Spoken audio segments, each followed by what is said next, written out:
What's going on, everyone? Today we got to talk about Dash. We are down over 3.6% in the last 24 hours. I'm going to talk about where I think this is going next. We're actually in a bullish pattern, so we're going to talk about it. Remember, I'm not a financial advisor. None of this is financial advice, but let's get straight into it. So as you can see over here, we are going through a falling wedge here on Dash. And as you know, falling wedges are bullish patterns. So as you can see here, this is a falling wedge, is a bullish pattern. It has like an 82% win rate or something like that. So yeah, it's a pretty accurate pattern. But remember, Bitcoin just came out of a falling wedge that was actually bearish. So yeah, and it's not this. This is a different thing with Bitcoin. It's a whole different thing. But the falling wedge that Bitcoin came out of was bearish. So yeah, this is supposed to be a bullish sign, but it could be bearish. But what I do want to mention here on the %R trend exhaustion, you can see that it is pretty oversold, and it does look like it wants to rebound from here.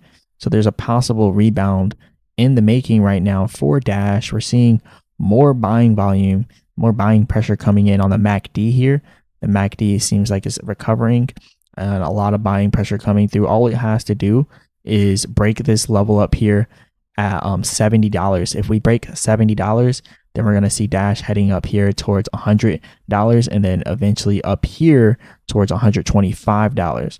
So we could actually see Dash breaking out pretty soon here. You know, it's been consistently on the uptrend since September. Well, really since October, it's been consistently on an uptrend. But remember, Dash has done this before. It's had a nice pump and then a nice pullback and then sideways trading momentum. Remember, it's happened multiple times, so this isn't the first time that it's done something like this.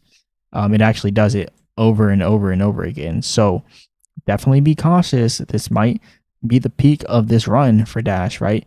Dash has had multiple runs, and this might just be the peak of this particular run. Like if you look at it, like Dash does it all the time. So it's no secret that Dash does this. And look, this is a falling wedge right here. I can look at it without even having the chart up. This is a falling wedge. This is supposed to be a bullish pattern, but it kept going down. And I can tell it's a falling wedge just by looking at it.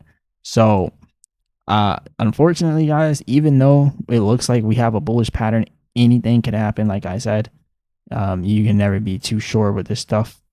But yeah, this is definitely a falling wedge here. And yeah. So I'm going to keep you guys updated on what I think is about to happen next in Dash.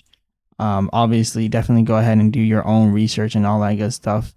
And looks like this is just a descending channel. It could be a falling wedge, actually. Actually, yeah, it is a falling wedge.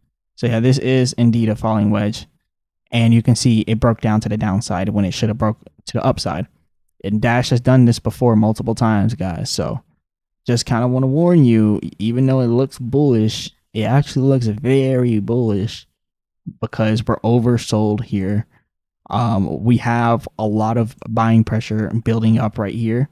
Not a lot, but we have a good amount of buying pressure starting to build up with no selling pressure to tackle it. And then we also see the falling wedge. So that we have multiple signals, but remember what Dash did before. It might not be done selling off. You know, this MACD on the daily chart looks like it could easily continue to sell. It looks like it could easily continue to sell off here. And then the %R trend exhaustion, it could easily continue to go down, or it could come back up here. But it could do one of the other things that it's done here, which is recover halfway down. But if it doesn't, then it's going to continue all the way down, and you'll see the price continue to drop. So yeah, just remember what Dash has done in the past here. Hopefully it breaks out to the upside, but I don't know if it will. But look, if it gets past $70 and you see it starting to break out, just know it's about to go crazy. So anyways, this is all I got for you guys today. Remember, I'm not a financial advisor. None of this is financial advice. Hit the like button, subscribe, all that good stuff. As always, I'll be back with another video.